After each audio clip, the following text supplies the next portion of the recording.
আমি শ্রীচন্দ্র এএনএম ইনস্টিটিউশনের বিজ্ঞান বিভাগের ছাত্রী, একাদশ শ্রেণীর বিজ্ঞান বিভাগের ছাত্রী অঞ্জন মন্ডল।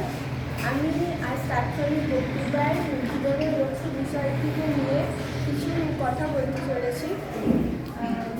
মানুষের জীবন সব কিছুকে সৎভাবে মানুষের উপকার করে, সময় নষ্ট না করে সকলের উপকার করে সাহায্য করে কাটানো উচিত।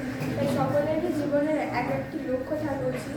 আমার জীবনের লক্ষ্য থাকলেও আমি প্রথমে একটি সৎ মানুষ হতে চাই, যাতে মানুষের উপকার করতে পারি, কোনো গরিব দরিদ্র মানুষকে দেখে মুখ ফিরিয়ে না চলে যেতে পারি, যাতে তাদের কিছু দিয়ে সাহায্য করতে পারি, নিজের যতটুকু আছে ততটুকু দিয়েই তাদেরকে সাহায্য করতে পারি।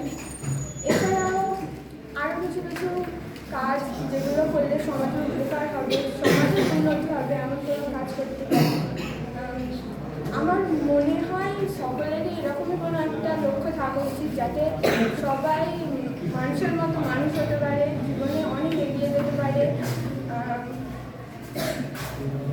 সমাজ যাতে উন্নত হতে পারে, এমন কোনো লক্ষ্য থাকা উচিত সকলের।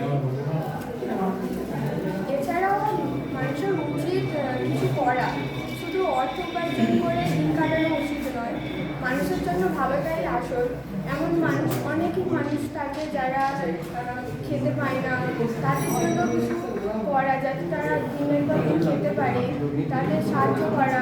অনেকের এই ঠান্ডায় কষ্ট থাকে না, তারা প্রচণ্ড ঠান্ডায় কষ্ট পায়। তাদের উচিত নিজে যে সমস্ত সোয়েটার, চাদর, কম্বল তারা যেটা পরে না বা ব্যবহার করে না, এমন কিছু তাদেরকে দেওয়া। এরকমই কোনো লক্ষ্য নিয়ে কোনো সংগঠন বানিয়ে তাদের সাহায্যের হাত বাড়িয়ে দেওয়া মানুষের উচিত। আমার